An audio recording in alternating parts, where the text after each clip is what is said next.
কুসুমপুর রাজ্যে বাস করত এক চাষি ও তার বউ।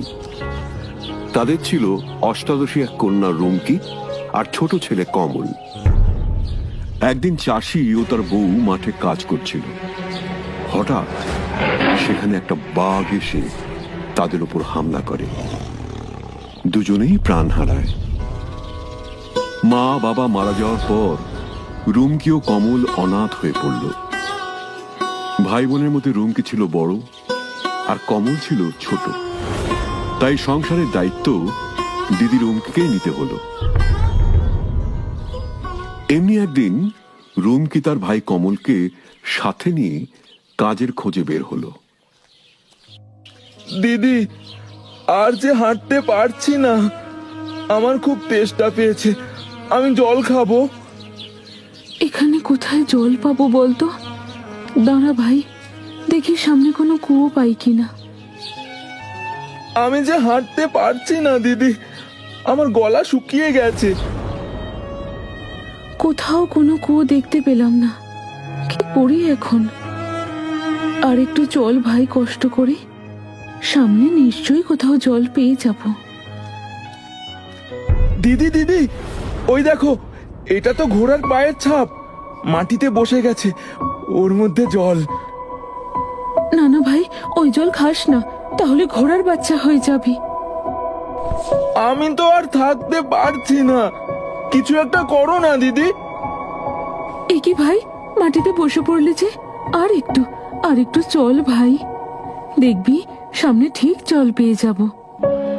আমি আর হাঁটতে পারছি না দিদি, আর হাঁটতে পারছি না। এবার একটু জল না পেলে আর হাঁটতে পারবো না আমি। আর একটু ভাই, চল। কি যে করি, দেখি তো সামনে কোথাও। আমি আর থাকতে পারছি না, এবার একটু জল না পেলে মরেই যাব। কিন্তু দিদি যে বললো সামনেই, ওই তো জল। দিদি দিদি, দেখো, ওই দেখো জল। না ভাই, খাস না, ওটা পাতি হাঁসের পায়ের ছাপ। এ কি ভাই, কি অবস্থা হলো তোর?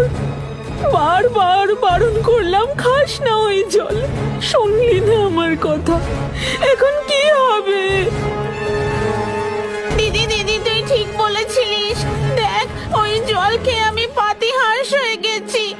Pack, pack, pack, pack. এখন কি হবে? কি করে আমার ভাই আবার আগের মতো হবে? আমার যে ভাই ছাড়া আর কেউ নেই, এখন কি করব আমি?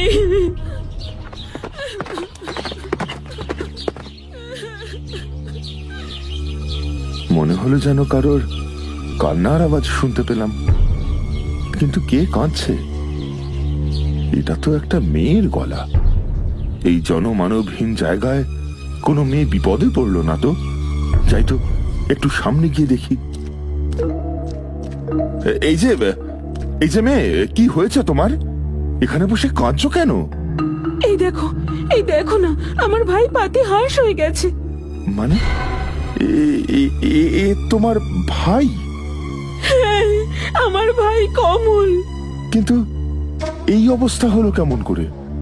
আমরা কাজ খুঁজতে বেরিয়েছিলাম, তারপর ভাইয়ের খুব জল তেষ্টা পায়, কিন্তু কোথাও জল না পেয়ে ও রাস্তায় পাতি হাঁসের পায়ের ছাপের গর্তের জল খেয়ে নেয়। আর তারপর আরে, তোমার অবস্থা দেখে আমার খুব কষ্ট হচ্ছে। আচ্ছা, তোমার মা বাবা কোথায়? আমার আর কেউ নেই। মা বাবা চাষ করতে গিয়ে বাঘের পেটে গেছে, তারপর থেকে আমাদের দুই ভাই বোন নিয়েই সংসার। কিন্তু আমার ভাই, আমি এখন কি করি, কোথায় যাই? দেখো, তুমি কেঁদো না, শোনো আমার কথা। তোমার কেউ নেই, আমারও কেউ নেই। আমি বলি কি, তুমি আমায় বিয়ে করো, আমি তোমায় সোনা রূপোয় সাজিয়ে রাখবো, তোমার কোনো অভাব থাকবে না। আর তোমার এই পাতি হাঁস ভাই আমাদের কাছেই থাকবে। তারপর রুমকি ও সওদাগরের বিয়ে হয়ে যায়।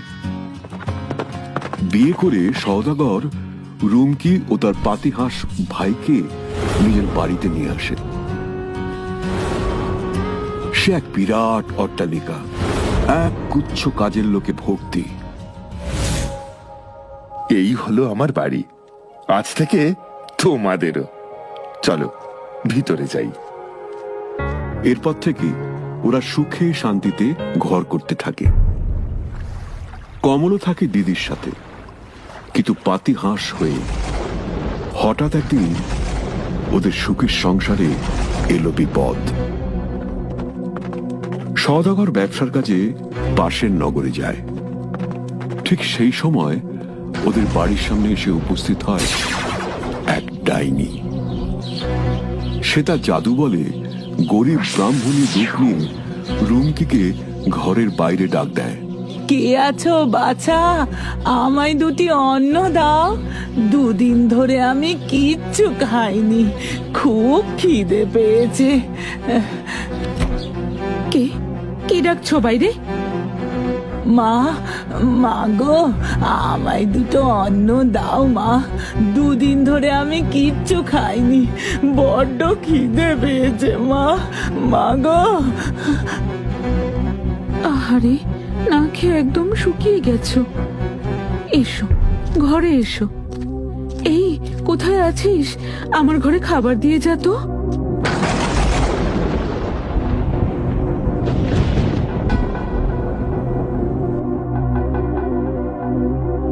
নাও বুড়িমা, পেট ভরে খাও। বাহ, কত খাবার!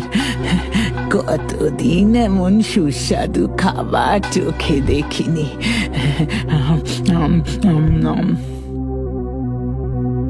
কি গো বুড়িমা, কি দেখছো এমন করে? দেখছি তোর ভবিষ্যৎ। আমার ভবিষ্যৎ? হ্যাঁ রে, এত পুণ্যে করেও তোর যে সম বিপদ ঘনিয়ে আসছে। বিপদ? এ কি বলছো তুমি? হ্যাঁ রে, তোর স্বামী তো ব্যবসার কাজে পাশের নগরে গেছে। সেখানেই তোর স্বামীর মৃত্যু হবে। কি বলছো তুমি? ভয় পাস না, এত ভয় পাস না। এই বিপদ থেকে মুক্তি পাওয়ার উপায় আছে, আর সেটা তোকেই করতে হবে। বলো বুড়িমা, এক্ষুনি বলো আমায় কি করতে হবে। আমি সব করতে রাজি। শোন, আমার সাথে নদীর ধারে চল। সেখানে গিয়ে গুনে গুনে 50টা ডুব দিতে হবে তোকে, তবেই এই বিপদ কেটে যাবে। তবে চলো, এক্ষুনি চলো, নদীতে যাই।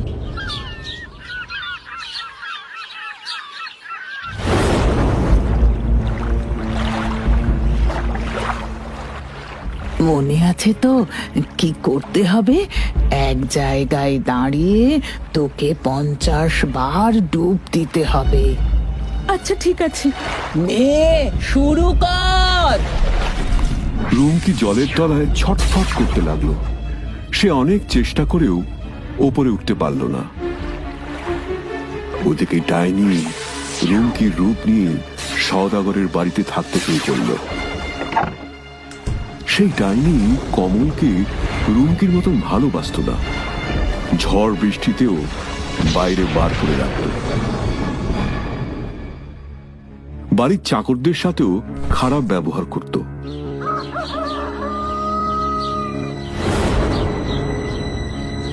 এমনই একদিন দিদি, ওরা বলছে তুই নাকি আমায় কেঁচো আর জলের পোকা খাওয়াতে বলেছিস। আমি কি সত্যি পাতি হাঁস নাকি? তবে রে হতচ্ছাড়া, তোর এত বড় সাহস! দাঁড়া, দেখাচ্ছি মজা তোকে। দিদি, কেন মারছিস? আর বলবি? বল আর বলবি? খুব বেড়েছিস না? দেখ মজা এবার। দিদি, দিদি, ছেড়ে দে আমায়, আর মারিস না। এ কি, ওকে মারছো কেন মা? ও কি করেছে? আমি যা খুশি করি। তুই কে বলার? যা যা এখান থেকে। এ আমার দিদি না, এ কখনো আমার দিদি হতে পারে না। দিদি আমাকে কত ভালোবাসতো, আরে সারাক্ষণ আমায় মারে। আমার মনে হয় এ নিশ্চয়ই কোনো শয়তান ডাইনি। পাতিহাসের এই কথাটা ডাইনির কানে যায়। কি এত বড় কথা আমাকে শয়তান বলছে? না, আমি ওকে ছাড়বো না। ওকে এবার মরতেই হবে।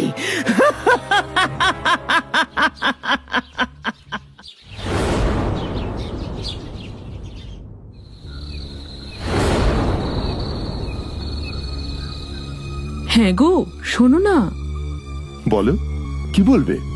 এই পাতিহাঁসটা কোনো কাজের না। শুধু শুধু এটাকে বাড়িতে রেখে কোনো লাভ নেই।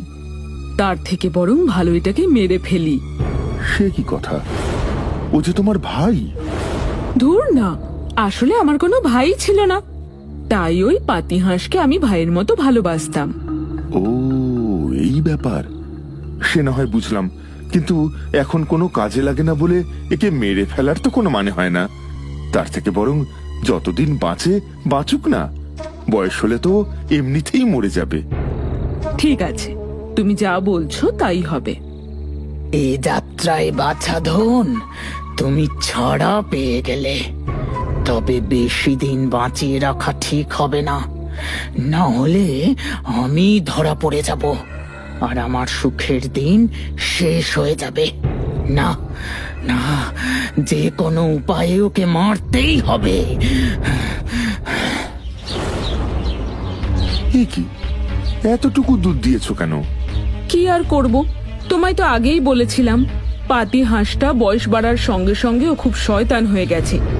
ও আজ সব দুধ খেয়ে নিয়েছে। না, তুমি দেখছি ঠিকই বলেছিলে। এটাকে আর বাঁচিয়ে রেখে লাভ নেই।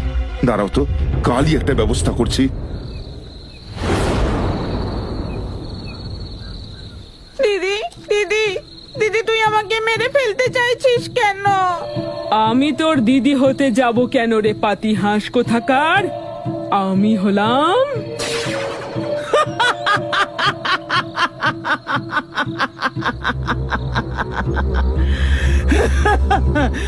তোর দিদিকে তো আমি নদীর তলায় বন্দি করে ফেলেছি। তুমি কে? কেন আমার দিদিকে নদীর তলায় বন্দি করে রেখেছো? কারণ তোর মা বাবার জন্য আমি জীবনে অনেক কষ্ট ভোগ করেছি। ওরা অন্যায়ভাবে আমার একমাত্র শেষ সম্বল 1 বিঘা জমি আমার কাছ থেকে কেড়ে নিয়েছিল। অনাহারে রোগে ভুগে আমার মৃত্যু হয়। তারপরে আমি ডাইনি হয়ে যাই।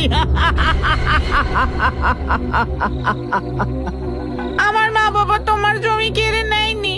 জমিদার বাবুই তোমার জমিটা আমার মা বাবাকে দিয়েছিলেন। কিন্তু তার জন্য তুমি আমাদের ভাই বোনকে কেন মারতে চাও? আমরা তো তোমার কোনো ক্ষতি করিনি। তোর বাবা মায়ের পাপের ফল তো তোদেরই ভোগ করতে হবে রে। প্রথমে আমি তোকে পাতিহাঁস বানিয়েছিলাম, তারপর তোর দিদিকে নদীতে ফেলে দিই। এখন তোকে আর বাঁচিয়ে রাখা যাবে না। কাল তোর জীবনের শেষ দিন। তারপর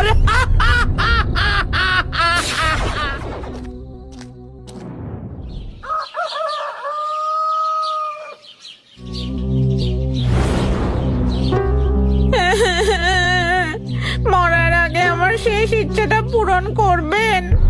ঠিক আছে, বলো তোমার শেষ ইচ্ছা কি? আমার শেষ ইচ্ছে হলো মরার আগে আমি নদীতে একবার স্নান করতে চাই। ঠিক আছে, যাও, তোমার শেষ ইচ্ছে পূরণ করো।